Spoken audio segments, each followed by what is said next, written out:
آج انشاءاللہ تعالی ہم سورۃ اللیل کی آیت نمبر 11 سے لے کر آیت نمبر 15 تک پڑھتے ہیں اور ان آیات کو سمجھنے کی کوشش کرتے ہیں۔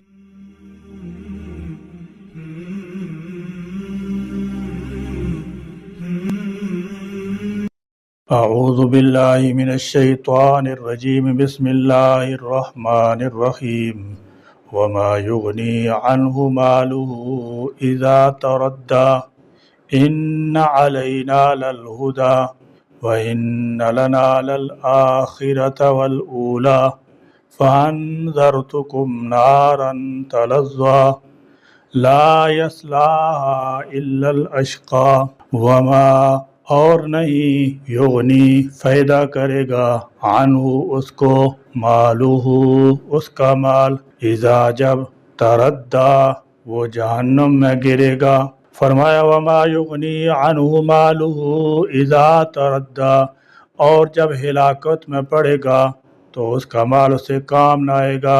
تردی ردی بمعنی کسی چیز کو بلندی سے زمین پر دے مارنا یا زمین سے کسی گڑھے میں پھینک دینا تاکہ وہ ہلاک ہو جائے، اور تردی کے معنی خود کنویں یا گڑھے میں گرنا اور ہلاکت کو پہنچنا ہے، اور یہاں گڑھے سے مراد جہنم کا گڑھا ہے، یعنی یہ دوسری قسم کا آدمی جہنم کے گڑھے میں گر پڑے گا تو اس وقت اس کا مال جسے وہ اللہ کی راہ میں خرچ نہیں کرتا تھا کسی کام نہ آ سکے گا، کیونکہ وہ مال تو دنیا میں ہی رہ گیا ہوگا، وہاں کیسے کام آ سکتا ہے۔ یعنی جو شخص اللہ کی راہ میں مال خرچ کرنے سے بخل کر رہا ہے، وہ جب مر کر قبر میں جائے گا یا جہنم کی گہرائی میں پہنچے گا تو اس کا مال اللہ تعالی جل شانہ کے عذاب سے بچانے میں اسے کچھ کام نہ آئے گا۔ ان بلا شبہ علینا ہمارے ہی ذمہ ہے للہدی ہدایت دینا۔ فرمایا ان علینا للہدی، دیکھو انسانوں یقیناً ہمارے ذمہ ہدایت پہنچا دینا۔ اپنے مضمون کے اعتبار سے یہ بہت اہم آیت ہے، اس میں واضح طور پر بتا دیا گیا ہے کہ انسان کو سیدھا راستہ دکھانا اور ہدایت اس تک پہنچانا اللہ تعالیٰ جل شانہ کے ذمہ ہے۔ اس کے لیے اللہ تعالیٰ نے انسان کو جبلی ہدایت بھی عطا کی ہے، اس کے نفس کے اندر اخلاقی حس بھی الہام کر دی ہے۔ اس مقام پر ذہن میں یہ سوال پیدا ہوتا ہے کہ جس مالک الملک نے انسان کو نر اور مادہ کی شکل میں پیدا کیا، وہ اسے راہ ہدایت پر کیوں نہیں لگا دیتا تاکہ کوئی بھی انسان گمراہی کا راستہ اختیار نہ کرتا۔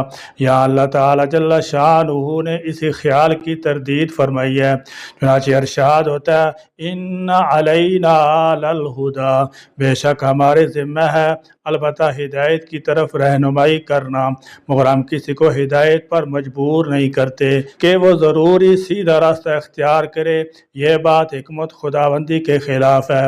اگر ایسا ہو جائے تو انسان کی آزمائش نہیں کی جا سکتی بلکہ وہ مجبور محض بن کر رہ جائے گا۔ اس طرح نہ تو انسان کی فضیلت واضح ہو سکتی ہے اور نہ اسے دوسری مخلوق پر فوقیت حاصل ہو سکتی ہے، مگر یہ بات حکمت کے خلاف ہے۔ وہ کسی چیز پر جبر نہیں کرتا بلکہ ہدایت کی طرف رہنمائی کرتا ہے کہ جو شخص چاہے ہدایت کو اختیار کرے اور جو چاہے کفر کے راستہ پر چل نکلے۔ اس لیے فرمایا کہ ہمارے ذمہ البتہ ہدایت کا راستہ واضح کرنا ہے، اور یہ ذمہ داری ہمیں رسول بھیج کر اور کتابیں نازل کر کے پوری کر دی ہے۔ اللہ تعالیٰ جل شانہ نے مختلف طریقوں سے ہدایت کا راستہ واضح کرتا ہے۔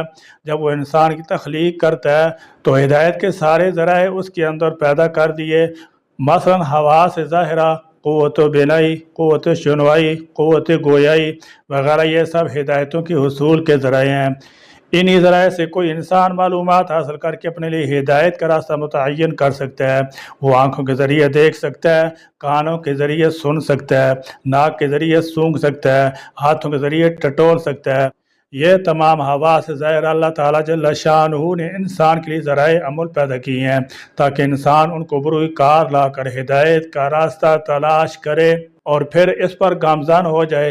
حواس ظاہرہ کے علاوہ حواس باطنہ بھی ہیں جو اسے غور و فکر کی دعوت دیتے ہیں تاکہ خوب سوچ سمجھ کر بہتر نتیجے پر پہنچ جائے۔ اس کے علاوہ اللہ تعالیٰ جل شانہ نے ہدایت کی بے شمار نشانیاں جگہ جگہ قائم کی ہیں تاکہ انسان ان کو دیکھ کر ہی عبرت حاصل کر لے۔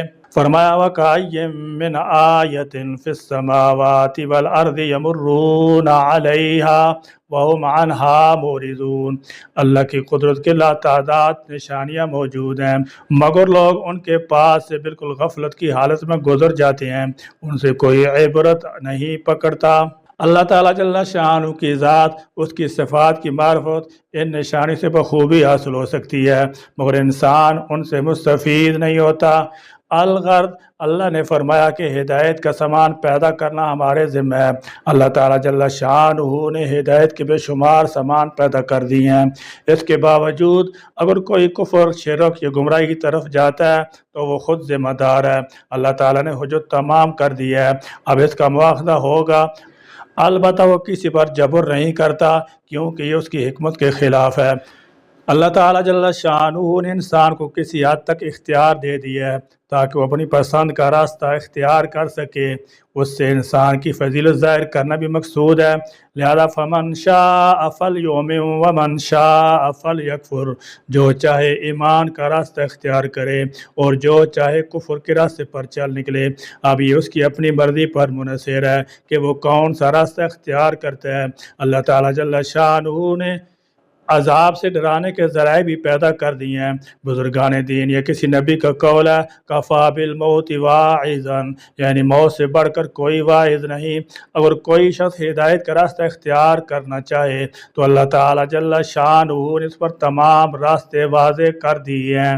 وَإِنَّ اور بلا شبہ لنا ہمارے ہی اختیار میں ہے، للآخرۃ آخرت، والأولا اور دنیا۔ فرمایا وَإِنَّ لَنَا لَلْآخِرَةَ وَالْأُولَى، اور ہمارے لیے اختیار آخرت کا بھی اور دنیا کا بھی۔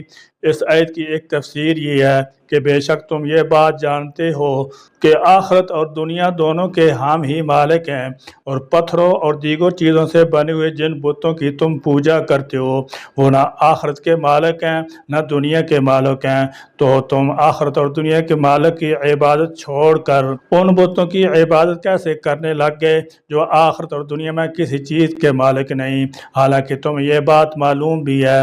ظاہر ہے آخرت میں اللہ تعالیٰ جل شانہ ہی یہ فیصلہ کرے گا کہ کون انسان کامیاب ہوا اور کون ناکام رہا ہے، اور دنیا میں بھی وہی فیصلہ کرتا ہے کہ کون سی قوم اب اس کی زمین پر بوجھ بننے جا رہی ہے اور اس طرح کے کس بوجھ سے کس وقت اس نے زمین کو آزاد کرنا ہے۔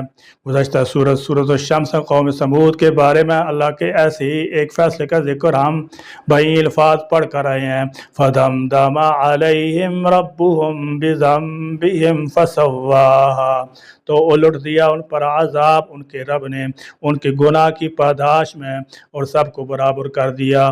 یعنی جب اس قوم کے پاس اللہ تعالیٰ کا رسول علیہ السلام واضح نشانیوں کے ساتھ آ گیا، پھر اللہ کے رسول علیہ السلام نے اللہ کا پیغام پہنچا کر اور اپنے کردار و عمل کا نمونہ پیش کر کے اس قوم پر اتمام حجت کر دیا۔ اس کے بعد بھی جب وہ قوم کفر اور سرکشی پر اڑی رہی تو انہیں ایسے ملیا میٹ کر دیا گیا جیسے کسی باغ کی صفائی کے لیے اس کا سارا کوڑا کرکٹ جمع کر کے اسے آگ لگا دی جاتی ہے۔ یعنی ہماری حکمت اس کی مقتضا نہیں کہ کسی آدمی کو زبردستی نیک یا بد بننے پر مجبور کریں، ہاں یہ ہم نے اپنے ذمہ لیا کہ سب کو نیکی بدی کی راہ سجا دیں، راہ دکھا دیں اور بھلائی برائی کو خوب کھول کر بیان کر دیں۔ پھر جو شخص جو راہ اختیار کر لے دنیا اور آخرت میں اسی کے موافق اس سے برتاؤ کریں گے۔ آخرت کے مالک بھی ہم ہی ہیں، اسی طرح جو شخص ہم سے دنیا ہی طلب کرتا ہے اسے ہم دنیا ہی دیتے ہیں، وہ بھی اتنی جتنی ہم چاہتے ہیں، اور جو ہم سے آخرت کا طلبگار ہوتا ہے اسے آخرت تو ضرور دیتے ہیں اور دنیا بھی اتنی ضرور دے دیتے ہیں جتنی اس کے مقدر میں ہے۔ فَأَنذَرْتُكُمْ بالآخر، میں نے تمہیں ڈرا دیا ہے، نارن ایسی آگ سے تلظا جو بھڑک رہی ہے۔ فرمایا فانذرتکم نارا تلظا دیکھو میں نے تمہیں خبردار کر دیا ہے بھڑکتی ہوئی آگ سے۔ جہنم تو بھوکے شیر کی طرح اپنے شکار کی طاق میں ہے۔ نزاعۃ للشوا تدعو من ادبر وتولی وہ کلیجوں کو کھینچ لے گی، وہ پکارے گی ہر اس شخص کو جس نے پیٹھ موڑ لی تھی اور رخ پھیر لیا تھا۔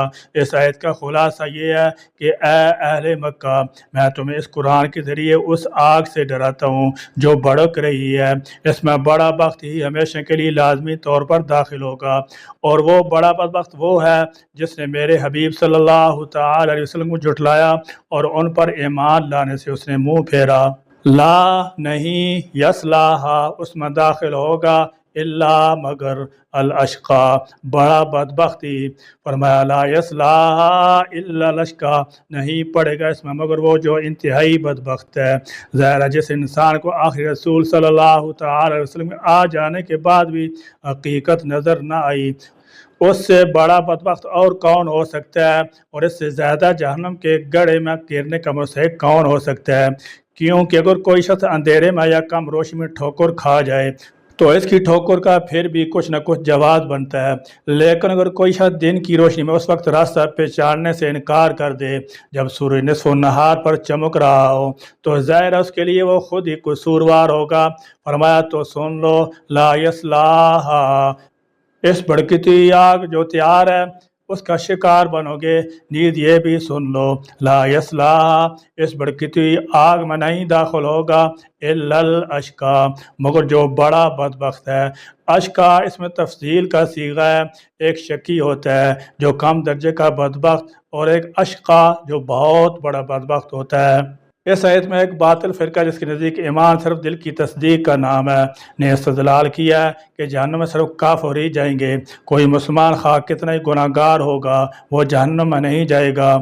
لیکن یہ عقیدہ ان صریح آیات اور احادیث کے خلاف ہے جن سے معلوم ہوتا ہے کہ بہت سے مسلمان بھی جن کو اللہ تعالیٰ جل شانہ نے کچھ سزا دینا چاہے گا کچھ عرصے کے لیے جہنم میں جائیں گے، پھر وہ نبی صلی اللہ تعالی علیہ وسلم، ملائکہ اور صالحین کی شفاعت یا حمایت اللہ کی رحمت سے نکال لیے جائیں گے۔ ان کی دلیل یہ آیت ہے ان اللہ لا یغفر ان یشرک بہ ویغفر ما دون ذلک لمن یشاء بے شک اللہ یہ بات معاف نہیں کرے گا کہ اس کے ساتھ شریک ٹھہرایا جائے اور اس کے علاوہ جسے چاہے گا معاف کر دے گا۔ اب اگر وہ شخص جو شرک نہیں کرتا بلکہ مسلمان ہے وہ جہنم میں جائے گا ہی نہیں تو یغفر ما دون ذلک لمن یشاء اس کے علاوہ جسے چاہے گا معاف کر دے گا، بالکل بے معنی بن جائے گا۔ پھر تو یوں کہنا چاہیے کہ اس کے علاوہ وہ سب کچھ معاف کر دے گا لمن یشاء جسے چاہے گا کی شرط کی ضرورت ہی نہیں۔